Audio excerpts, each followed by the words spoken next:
Good day, everybody. Good day.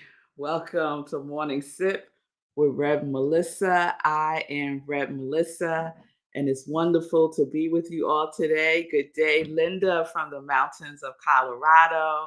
Good day, everyone joining me. We're live on Instagram, Facebook, YouTube, and we are streaming on New Thought Media Network. Shay, it's good to see you. So, welcome, everyone. It's funny, Sekou texted me a few minutes ago and he was like, "Are you doing the show today?" And I responded that I was on the fence. I was on the fence this morning. And then after my morning practice, my morning spiritual practice, Sekou, I got off the fence. I know, Sekou. I know. You got me. Thank you. Thank you. So I'm going to do what I always do. I'm just going to keep it real and let y'all know what's going on in my universe right now. So I hope everyone is doing well. It's just so good to be here. It really is. It's so good to be here. And let me go back. Um, let me go back to Friday. So Friday was supposed to be our meditation with the full moon, and um, that did not happen. Many of you know, and many of you reached out to just check in and see what was going on, and I appreciate that so much. You all doing that, and oh, let me turn on. I just realized I didn't turn on Instagram. So I just turned I just turned Instagram on. So hey Instagram. So let me share what happened. So my niece, I have a grand niece. She is my brother's daughter's daughter, just so you kind of get the sense of it.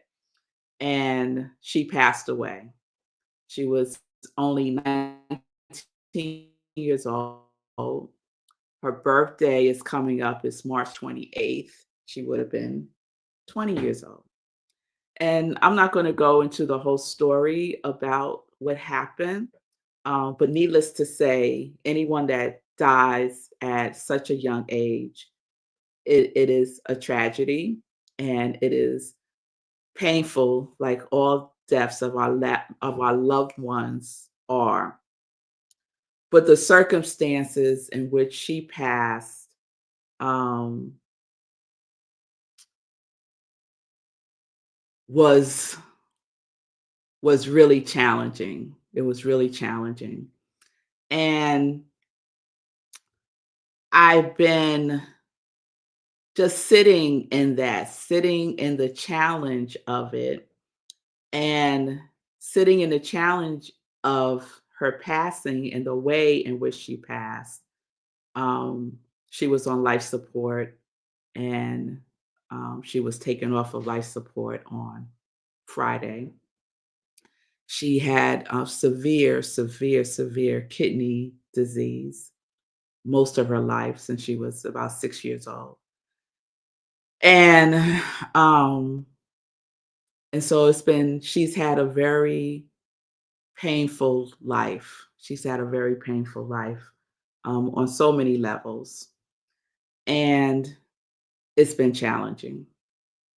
So she passed on Friday. I was at the hospital with my sister, with some family members, with my grandniece's parents, and with her brothers.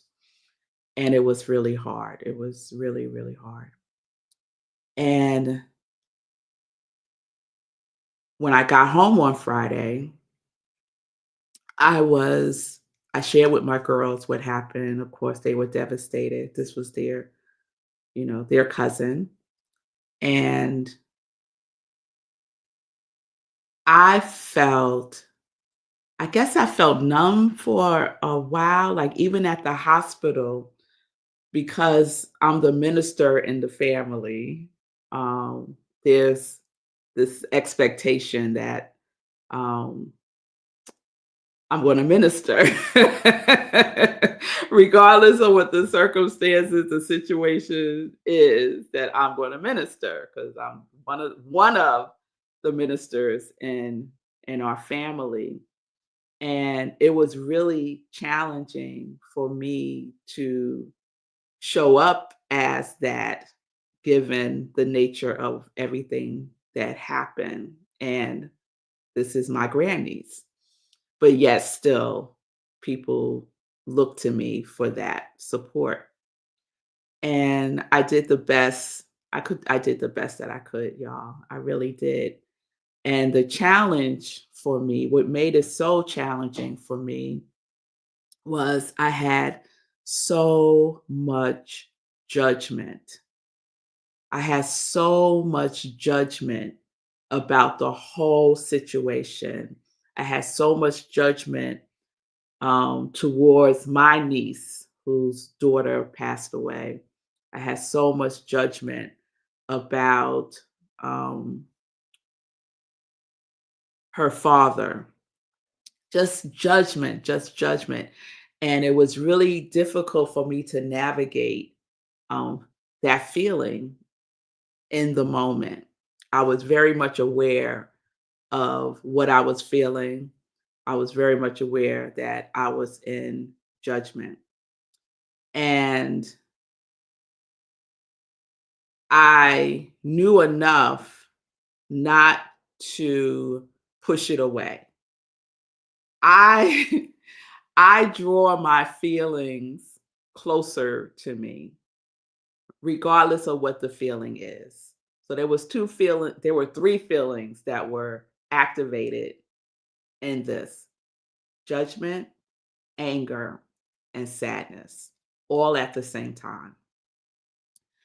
So Saturday, I'm in a class being taught by Joel Fastinos, who is this amazing publisher and writer and all of these things. And we've been going through Julia Cameron's work, her Artist Way trilogy. And so we're in the last book, Finding Water. And I have it here. And so we start the class by Joel sharing the highlights for him. And then we all go around and we share whatever it is that we want to share. Now, I was pretty raw. This was the next day. And I woke up knowing that I was going to go to this class. It's virtual because I just needed to be in that energy with this particular group of people. Um, that's what I knew that I needed. So that's what I did. And he reads this. He reads this, and I'm going to share it with you. So it's from the book Julia Cameron, Finding Water. It's part of the trilogy of her Artist Way books. So Julia writes, I am a writer, and writers write. Every day that I write, I am keeping my side of the bargain. I must be willing to write from a spirit of service, to write simply because writers write. So he shared that. Now, I had read this, and when I read it, it didn't stick out to me. But when I heard him read it and given everything that had happened, it really hit me.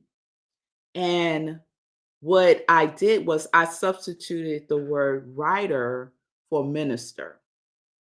And so for me, it read as I am a minister and ministers minister. Every day that I minister, I am keeping my side of the bargain. I must be willing to minister from a spirit of service, to minister simply because ministers minister. So you could drop in whatever it is that you are for yourself. If you are a writer, if you are an artist, if you are a therapist, if you are whatever it is, you could drop that in. I am blank, and blank do whatever that is. Every day, every day, every day. I'm keeping my side of the bargain. I'm keeping my side of the bargain from a spirit of service. So that really resonated with me. And lo and behold, on Saturday, I also had a funeral to go to. One of the congregants at Rockland CSL's grandfather passed away, and the funeral was on Saturday. And again, I was torn about going because I felt so raw. And I was like, girl, the last place you need to be is at a funeral, right? But then after Joel shared those couple of lines, I am a minister, ministers minister. And I checked in with myself to see if I was going, if I decided to go to this funeral, was I going from a place from the spirit of service or from the spirit of obligation? And when I checked in with myself, I was going from a spirit of service. So I went. I went to the service. It was a beautiful service. It was in a Catholic church. And one of the things that I love about Catholic services, masses, is the rituals. I love all the rituals. I love all the getting up and the sitting down. I love the call and response that they do. I love that they do communion.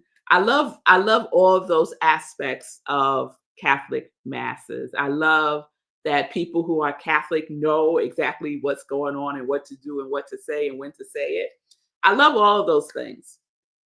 And it felt good just to be in that energy because the grandfather was greatly loved. It was evident that he was greatly loved. And so after the services, there was a couple of folks there from Rockland CSL. So we all connected. Some knew that my grandniece had passed away on Friday. Some didn't. I didn't share it with anyone who didn't know at the time. And so the one of the granddaughters um, came up to me. She's a grown woman, and we know each other fairly well. I'm closer with her sister, who's a congregant of Rockland CSL, but every now and then she would come to services with her sister. And we've spoken off and on, but it's been quite some time that we've spoken. And so I went to give my condolences to her. And she pulled me to the side and she said to me,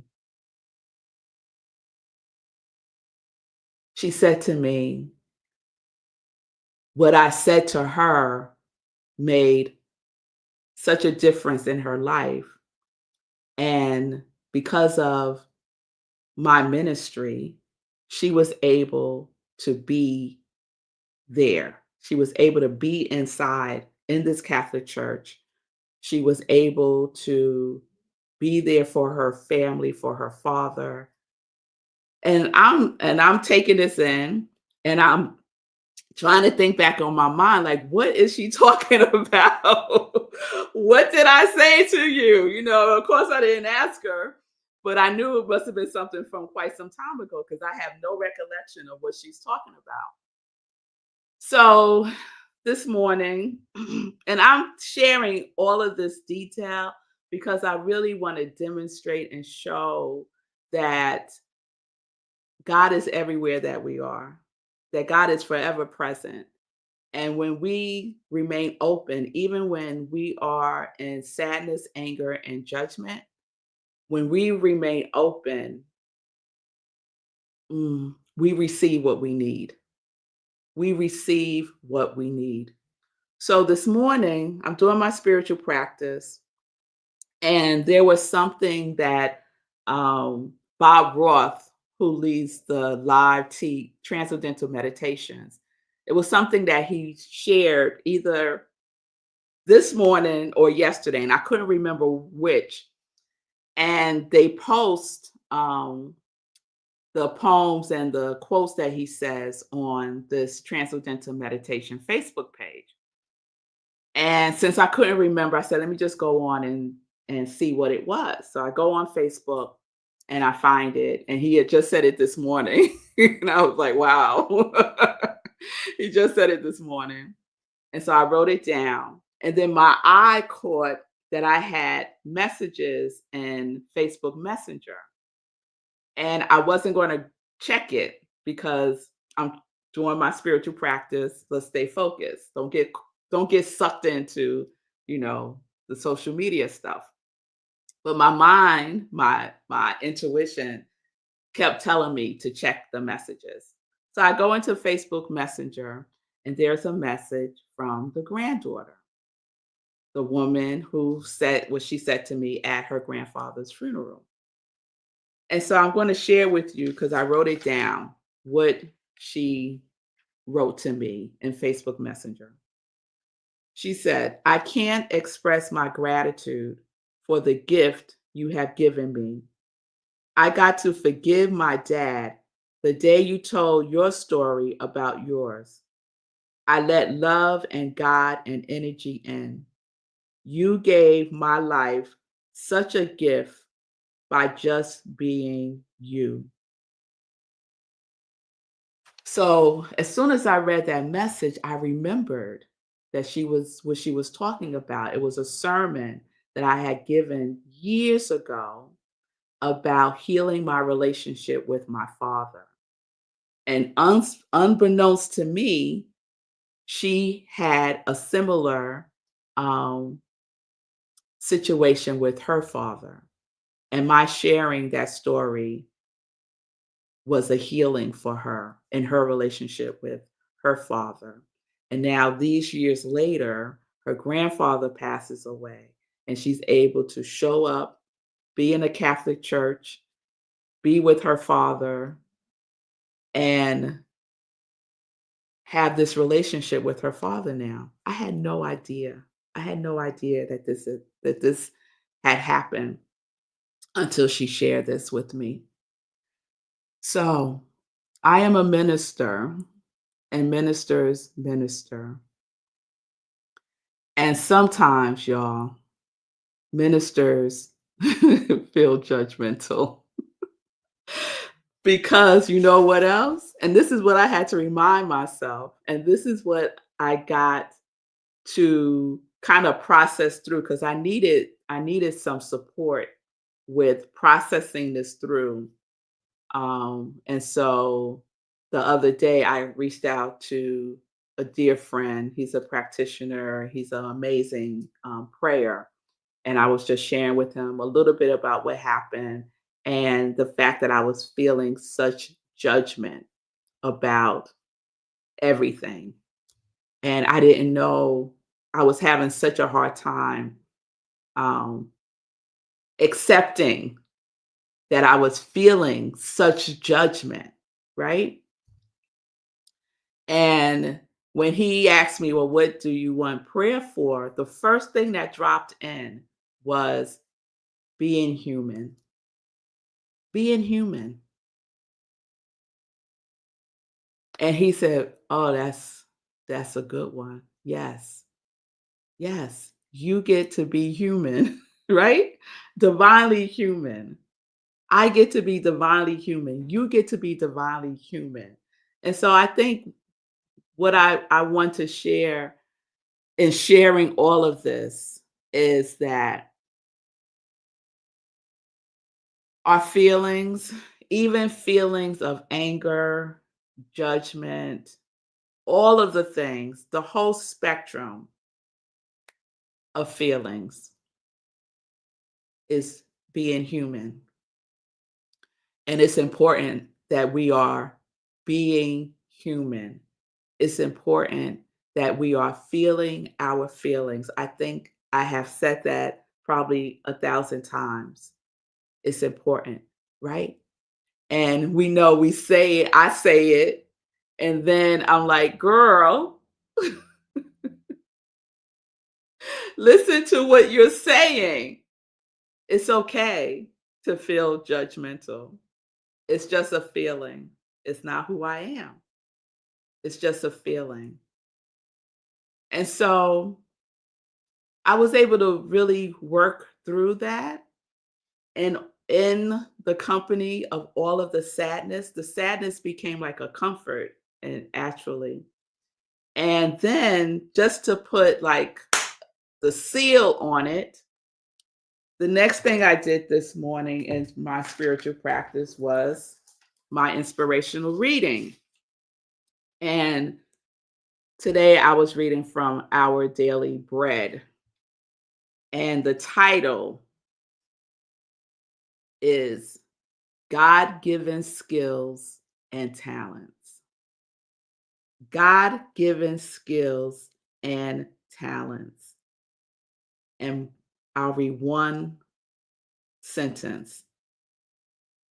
Each of us has unique, God given gifts that we can use to serve others. I am a minister. I minister from a spirit of service. That is what I get to do. That is part of who I am. It's not all of me. It's an aspect of who I am in my humanness and in my divineness. And so when I think about my qualities for 2025, one of them is grace. And so slowly, my feelings of judgment towards my niece specifically, the mother, um, is transforming to grace. Now, that doesn't mean that I am in agreement with anything that has happened. It just means that I could be in the place of grace. I could be in the place of grace towards her and the whole situation. So I wanted to share that because this is what's up for me right now. And I think it's important for me as part of Morning Sip to share what's real for me with the intention that it may be real for someone as well, and that they could use um, my share and apply it in some way, shape, and form to something that you may be going through in your life now or tomorrow, or to heal something from the past that you've been carrying into today and you may carry into tomorrow.